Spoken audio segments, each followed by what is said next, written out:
Alhamdulillah yang puasa, yang tidak puasa juga waktu dulu gitu.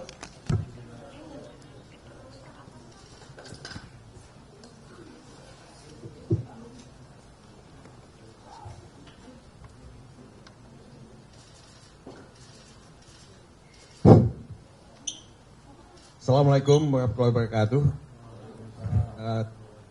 Kawan-kawan sekalian, selamat pagi. Sudah menunggu cukup lama, tapi saya kasih tidak terlalu terlambat ya. Walaupun kita janjikan tadi jam 11, dan saya sangat senang melihat antusiasme teman-teman yang hadir di sini. Dan pada kesempatan ini kita akan mendengarkan Pak Ganjar Pranowo menyampaikan pernyataan, karena tadi malam kita sudah sama-sama menyimak hasil perhitungan manual Pilpres dan Pileg yang disampaikan, yang dilakukan oleh pihak KPU. Dan kita juga sudah melihat ada beberapa pernyataan yang disampaikan oleh pimpinan partai yang lain dan juga paslon yang lain. Dan sudah pada tempatnya kalau pada hari ini Pak Ganjar Pranowo dan ada Pak Mahfud MD di sini menyampaikan juga ya, tanggapan respons ya, kami secara official terhadap apa yang sudah diumumkan oleh pihak KPU tadi malam. Dan tentu persoalan ini akan terus berkembang ya, dalam satu dinamika politik yang cukup dinamis ya. Dan kita akan lihat saja, tapi pada saat ini Pak Ganjar akan memberikan ya, tanggapannya, terutama melihat hasil dan menyimak ya, tanggapan-tanggapan yang ada mengenai hasil KPU tadi malam. Mungkin saya mulai dan minta pada Pak Ganjar saja lebih dulu untuk menyampaikan tanggapannya. Silakan Pak Ganjar. Terima kasih Pak Todung. Assalamualaikum warahmatullahi wabarakatuh. Selamat pagi, salam sejahtera untuk kita semua, Pak Mahfud, Pak Todung, dan teman-teman tim hukum. Saya menyampaikan terima kasih atas kehadirannya. Yang pertama, selama 1 bulan terakhir saya dan Pak Mahfud berkeliling, melihat, mendengar, menerima banyak kelompok masyarakat. Mereka menyampaikan kepada kami cerita-cerita tentang proses pemilu yang terjadi di Indonesia ini. Tentu saja dalam 1 bulan ini kami juga berkomunikasi dengan partai pengusung, para saksi-saksi di daerah, apakah cerita-cerita itu begitu adanya. Dan ternyata relatif cerita itu punya kemiripan. Mulai dari proses, kalau boleh saya sebut seleksi calon capres-cawapres, sampai kemudian berproses pada putusan MK 90, dan pada saat itu awal cerita inilah yang kemudian rasa-rasanya proses pemilu menjadi pertanyaan banyak pihak. Dari pendaftaran di KPU, ada catatan-catatan yang kami rasa secara prosedur juga ada masalah. Kami bertemu dengan tokoh masyarakat, mereka menyampaikan suasana kebatinan, apakah ini yang namanya pemilu yang jujur dan adil. Para ilmuwan, akademisi, saya kira semuanya melihat, dimulai dari Jogja, kemudian menyebar ke seluruh Indonesia, juga kemudian diulangi lagi mereka bertemu untuk saling mengingatkan bahwa pemilu harus jurdil, harus luber, dan tentu saja kita berharap mimpi demokrasi yang kita inginkan pasca reformasi itu betul-betul bisa berjalan. Anti KKN, betul-betul asas-asas demokrasinya diberikan, dan inilah sebuah proses panjang yang terjadi. Banyak catatan yang memang disampaikan kepada kami. Tentu kami dan tim hukum harus memverifikasi satu persatu. Cerita tentang aparatur yang terlibat, mulai dari pusat sampai daerah. Cerita bantuan yang muncul tiba-tiba dengan sangat masif sekali. Bahkan Ketika kemarin di DPR ada pertanyaan berapa sebenarnya jumlah bantuan sosial, siapa yang membagi, dan itu semuanya ternyata menjadi cerita di publik yang sampai kepada kami. Bahkan Bapak Ibu, teman-teman semuanya, dari apa yang ada riset yang mengatakan ada korelasinya antara bantuan itu dengan masyarakat akan memilih sesuai dengan yang ada dalam hatinya atau terpengaruh dengan bantuan itu. Di samping itu ada cerita manipolitik, ada cerita intimidasi. Saya kira inilah yang kemudian kumpulan cerita dari publik yang masuk kepada tim Ganjar Mahfud. Tentu saya menghormati seluruh proses yang berjalan. Kami menyampaikan laporan-laporan kepada penyelenggara pemilu. Apakah itu KPU, apakah itu Bawaslu. Dan kita berharap memang Bawaslu akan merespon. Sayang tidak semuanya terespon. Maka setelah pengumuman tadi malam, tim Ganjar Mahfud sudah bersepakat. Kalaulah semuanya ini harus diluruskan agar demokrasi bisa berjalan dengan baik, maka benteng terakhirnya adalah Mahkamah Konstitusi. Dan kami sudah menyiapkan tim dari tim hukum untuk kita segera mendaftarkan apakah besok atau Sabtu untuk segera kita menyampaikan seluruh yang ada yang kami persiapkan untuk menjadi pertimbangan hakim konstitusi nantinya. Dan saya kira ini momentum yang sangat bagus kepada majelis hakim yang nanti ada di MK untuk menunjukkan kredibilitasnya. Setelah dulu ada putusan MK, setelah juga kita melihat penyelenggara pemilu juga mendapatkan hukuman etik, maka tentu saja kita mesti mengembalikan kredibilitas demokrasi kita ini jauh lebih baik. Dan untuk itu tim akan segera mendaftarkan itu dan mudah-mudahan ini akan membuka tabir dan tentu saja harapan kita MK lah nanti yang akan mengadili ini dengan baik dan bisa mengembalikan marwah demokrasi kita agar sesuai dengan harapan dan aturan. Teman-teman, itu yang bisa saya sampaikan. Terima kasih. Assalamualaikum warahmatullahi wabarakatuh. Saudara-saudara sekalian, itulah pernyataan yang disampaikan oleh Pak Ganjar Pranowo, ya, mewakili paslon 03. Ya. Jadi prosesnya masih panjang. Ya. Pilpres kalau hanya melihat hasil pengumuman KPU tadi malam, itu mungkin ada yang mengatakan selesai, tapi itu belum selesai. Orang Barat bilang, it is over, but it is not over yet. Jadi masih ada jalan ke Mahkamah Konstitusi, dan kami dari tim hukum sudah siap, dan tadi dikatakan oleh Pak Ganjar, mungkin besok, mungkin Sabtu, akan mendaftarkan permohonan PHPU kami ke Mahkamah Konstitusi.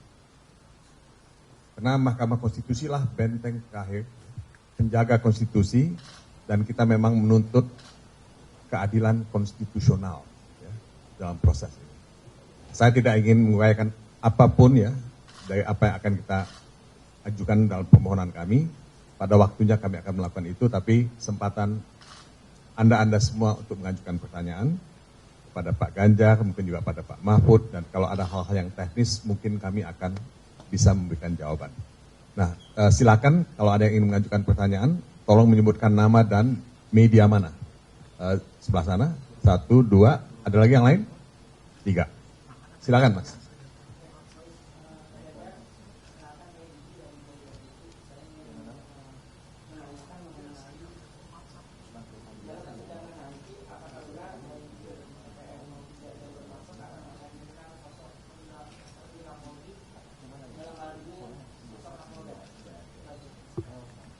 Kamu tunggu nanti di sana. Oke, yang kedua tadi, silakan Mas. Ya, saya jual dari narasi Pak Ganjar. Ini bertanya Pak, kemarin pagi ini baru saja tim 01 melakukan mengajukan gugatan kepada MK, baru tadi pagi jam 8 sampai 10 tadi ya. Dari kita melihat bahwa kubu 01 dan 03 sama-sama mengajukan gugatan PHPU ini. Apakah ada saling komunikasi atau mungkin kolaborasi dari kubu 01 untuk menindaklanjuti hasil pemilu 2024 ini, mengingat ada kesamaan aksi yang dilakukan untuk mengajukan kami sama-sama punya pikiran ya, bahwa rasanya saya tidak berkomunikasi langsung pada soal ini, tapi rasa-rasanya kami punya catatan yang sama pada soal itu. Dan kami tidak akan membiarkan. Sirekap umpama, logika yang paling sederhana, satu TPS 300 tapi hasilnya lebih, itu yang paling gampang. Dan terjadinya di mana-mana. Kami melihat sistematis betul ini terjadi. Mudah-mudahan nanti akan ada pakar yang disiapkan oleh tim untuk bisa membongkar cerita itu, sehingga bisa membuka kepada mata masyarakat. Kedua, umpama sama-sama kan setelah yang saya ceritakan tadi, bahkan luar negeri pun memberikan catatan loh kepada kita. Ini penyelenggaraan pemilunya kok seperti itu. Jadi pasti dari 01 punya catatan sendiri, tapi kami punya catatan sendiri. Apakah nanti dalam persidangan ada kesamaan dan sebagainya, mari kita lihat di persidangan saja.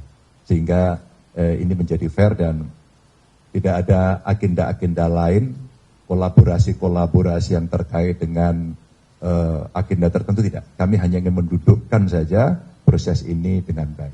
Apapun keputusannya, kita akan legowo. Siapa lagi? Oke, yang ketiga Anda deh.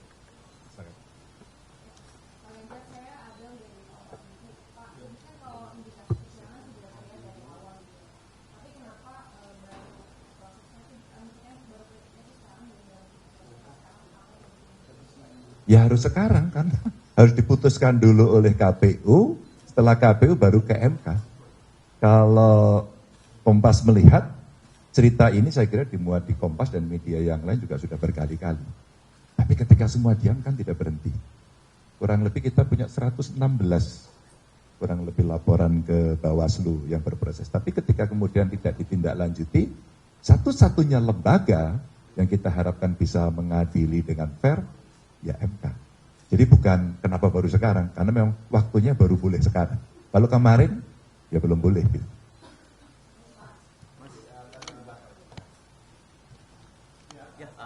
Mas Ganjar, saya Rian dari kompas.com. Kompas.com. Ya. Saya Rian dari kompas.com.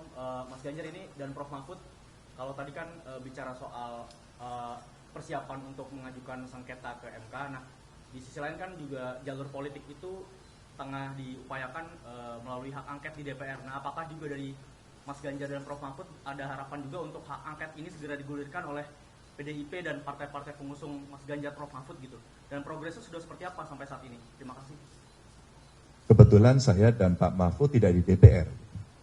Jadi sudah kita siapkan kita berikan kepada partai dan DPR untuk menyiapkan itu, dan dari seluruh prosesnya saya dengar sudah disiapkan. Jadi kami menyerahkan nanti kepada kawan-kawan yang ada di parlemen. Rasanya sudah siap mereka. Tinggal proses administratifnya. Tentu pasti ada politiknya di sana dan ini akan menarik. Political interplay-nya akan terjadi.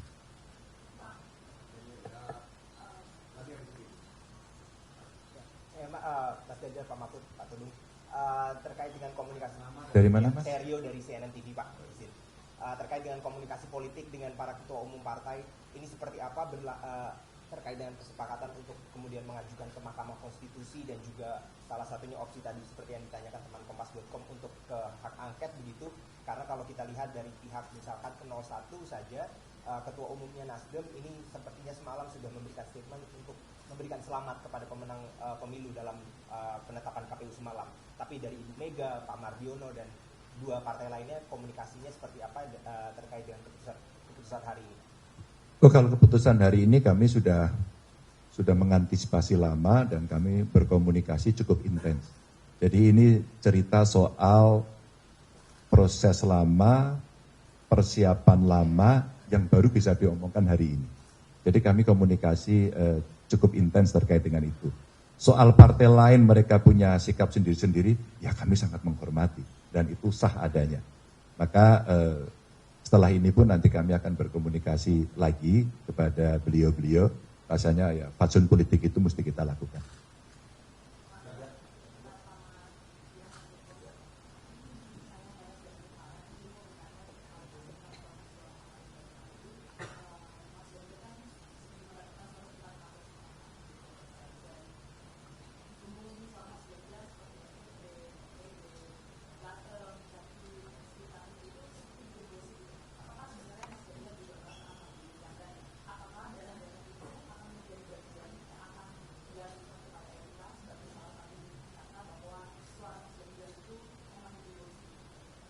Kami hanya bisa mengakses satu saja dari tampilan yang ada di KPU, dan itu yang saya katakan di depan tadi ada alat bantu kalau bahasa KPU namanya Sirekap.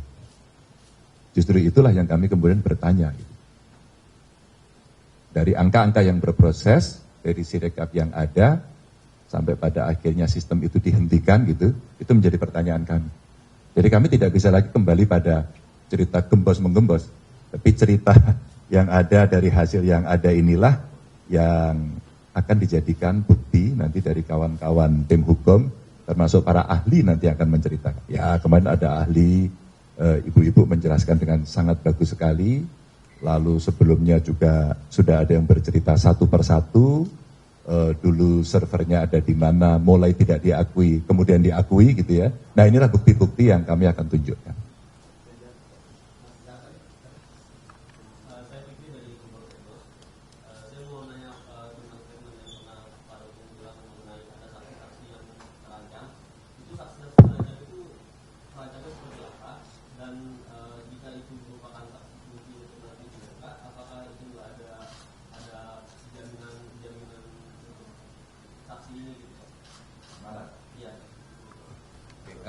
Saya jawab ya.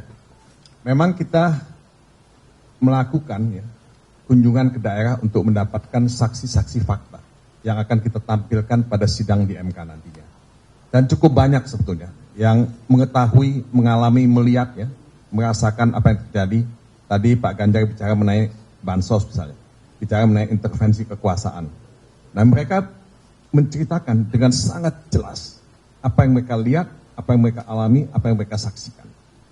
Tapi ketika kita meminta mereka untuk menjadi saksi dan dibawa ke MK, tidak semuanya bersedia untuk menjadi saksi. Sebetulnya bukan karena tidak tahu keadaannya, tapi mereka merasa tidak nyaman dan tidak aman. Ya. Nah, apakah bentuk penekanan ya yang dilakukan terhadap mereka itu oleh pihak lokal atau pihak lain? Ya? Ini tentu ya bisa saja terjadi. Tapi yang saya mau katakan adalah bahwa selama saksi itu tidak memiliki kebebasan untuk menyatakan sesuatu, kita sudah melakukan pelanggaran hak-hak ya asasi dari saksi yang harusnya bersaksi. Karena itu merupakan bagian dari kewajiban dia untuk menjelaskan kebenaran ya, yang kita cari bersama-sama. Saya tidak ingin menyebutkan jumlahnya, ya, berapa banyak, tapi cukup banyak, baik itu di Jogja, baik itu di Jawa Timur, baik itu di Bali maupun di Sumatera Utara, kita melihat ya mereka tidak semuanya nyaman. Tapi alhamdulillah kita bisa mendapatkan cukup banyak saksi dan nanti tergantung pada pihak MK untuk menampilkan mereka, ya, menerima mereka. Tapi kalaupun tidak semua bisa ditampilkan, kami sudah punya pernyataan tertulis, ya, affidavit dari mereka yang akan bisa kita sertakan dalam persidangan di MK nanti. Ya mungkin itu. Yang ini dulu.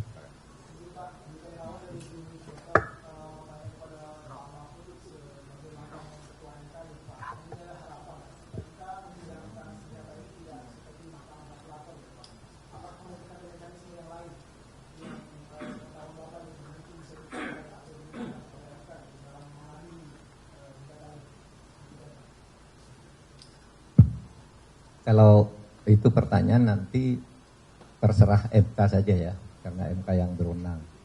Tetapi di dalam pengalaman kita sudah berkali-kali menjadikan MK itu bukan lagi mahkamah kalkulator. Saya kira putusan tahun 2008 yang pertama itu adalah satu contoh bahwa MK itu bukan mahkamah kalkulator dan seterusnya dipakai sampai sekarang. Sampai istilah TSM itu sendiri masuk di dalam hukum kita. Sebelum itu tidak ada. Artinya MK itu bukan sekedar mahkamah kalkulator. Tinggal nanti kreativitas hakim MK. Saudara, soal gugatan itu sebenarnya begini. Kita ini melakukan reformasi karena ingin membangun negara ini sebagai negara demokrasi dan negara hukum. Demokrasi dan nomokrasi. Perjalanan pertama sampai belasan tahun itu bagus. Demokrasi dan hukum kita lumayan lah bagus. Paling tidak dari sudut institusionalisasi. Tetapi pemilu yang sekarang ini dinilai oleh banyak pakar, pelaku politik yang sudah senior sekali sebagai pemilu yang paling brutal. Karena memang tidak ada pemilu sebelumnya yang seperti ini, di mana aparat turun, lalu pejabat tertinggi juga turun. Meskipun bilang tidak kampanye, isinya pasti dirasakan kampanye. Sehingga ini dianggap, apalagi ada ancaman-ancaman ya politik, gentong babi, politik kerah putih dan sebagainya dipakai semua. Sehingga ini dianggap pemilu paling brutal.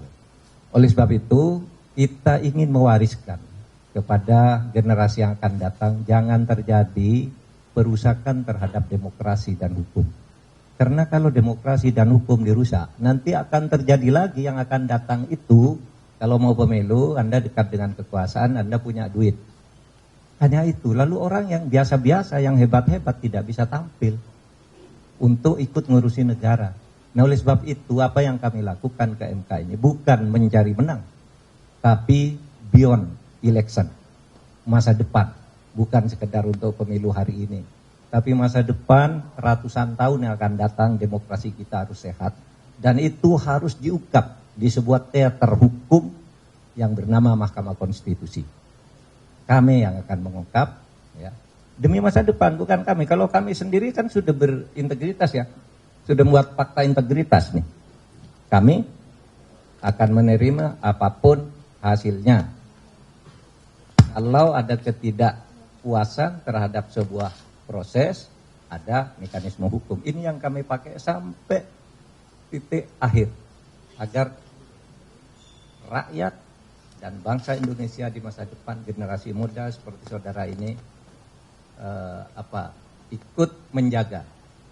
Indonesia harus dibangun sebagai negara demokrasi benar, berkeadaban dan berkeadilan, juga berhukum dengan benar. Itu saja. Makasih.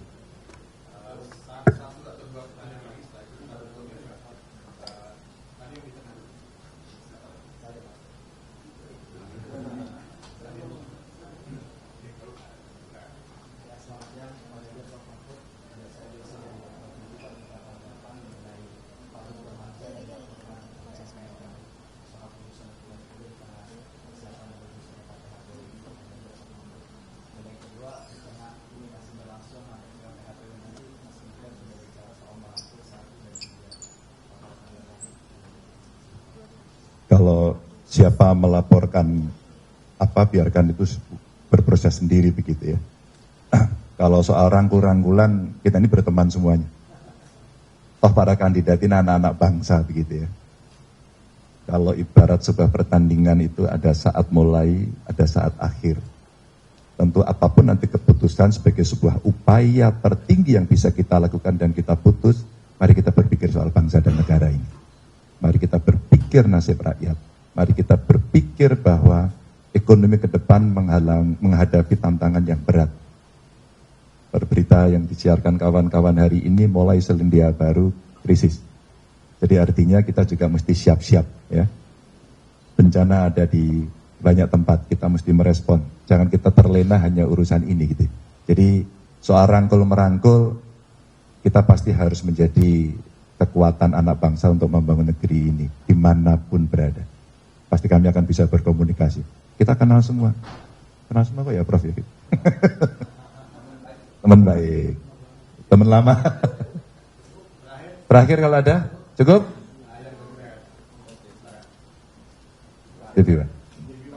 Penegasan artinya dari statement hari ini dari Mas Ganjar sendiri ini apakah menolak hasil dari KPU? Terus kalau hak angket ini digulirkan, sikap partai Mas Ganjar apakah akan tetap mendukung pemerintah atau hak angket ini hal yang berbeda? Tadi saya sampaikan angket nanti akan ada di parlemen. Soal sikap partai kemana nanti partai yang akan memutuskan. Yang pertama tadi penegasan apakah artinya ini menolak hasil dari KPU? Oh, kami akan ke MK. Jadi kami akan ke MK ini untuk mengungkap apa yang dari awal sampai dengan akhir yang tadi kami ceritakan itu. Sehingga betul-betul tadi Prof. Mahfud juga sampaikan bagaimana mengawal demokrasi ini bisa berjalan. Karena hanya lembaga ini yang bisa mengadili dari seluruh apa yang ada. Sehingga harapan kita hasil itu pasti sebelumnya ada proses. Maka inilah yang harus dibuka semuanya. Teman-teman terima kasih semuanya, para pendukung terima kasih, jaga bangsa dan negara kita, jaga demokrasi kita. Wassalamualaikum warahmatullahi wabarakatuh. Saudara-saudara sekalian, terima kasih untuk kehadirannya. Ya. Tadi Pak Ganjar sudah mengatakan bahwa demokrasi yang kita hadapi sekarang ini adalah demokrasi yang menurut banyak penilaian, termasuk dari luar negeri, juga dianggap bermasalah. Pak Mahfud juga mengatakan dibandingkan dengan pemilu sebelumnya, ini demokrasi yang banyak sekali masalah. Tidak sama dengan pemilu-pemilu sebelumnya. Nah saudara-saudara, sekedar untuk menambah saja, majalah The Economist, majalah yang sangat tua dan berpengaruh di Inggris, dibaca di seluruh dunia, itu mengatakan pemilu kita ini dia sebut sebagai the most undemocratic election. Ini menurut majalah The Economist. Ya. Nah, The New York Times itu baru memuat satu tulisan dari Margaret Scott. Margaret Scott ini adalah dosen di New York University yang melakukan review terhadap bukunya Marcus Mechner. Marcus Mechner ini menulis buku biografinya Presiden Jokowi. Nah, tapi dia mengatakan dalam tulisannya di New York Times bahwa Indonesian democracy itu adalah corrupted democracy. Jadi judul tulisannya itu Indonesia's corrupted democracy. Jadi saya hanya menyampaikan ini untuk membayangkan ya betapa banyak masalah dengan demokrasi kita. Tapi silakan baca ya. Sekali lagi terima kasih pada teman-teman ya. Mudah-mudahan kita bisa ketemu lagi di MK karena kita akan ke MK dalam waktu dekat. Terima kasih.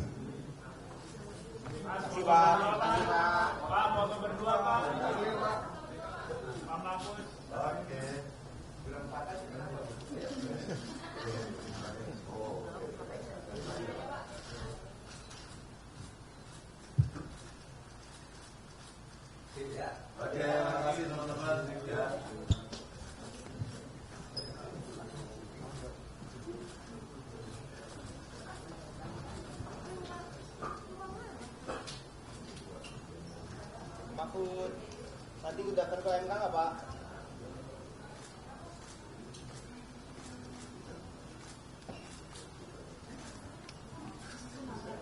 Terima kasih ya.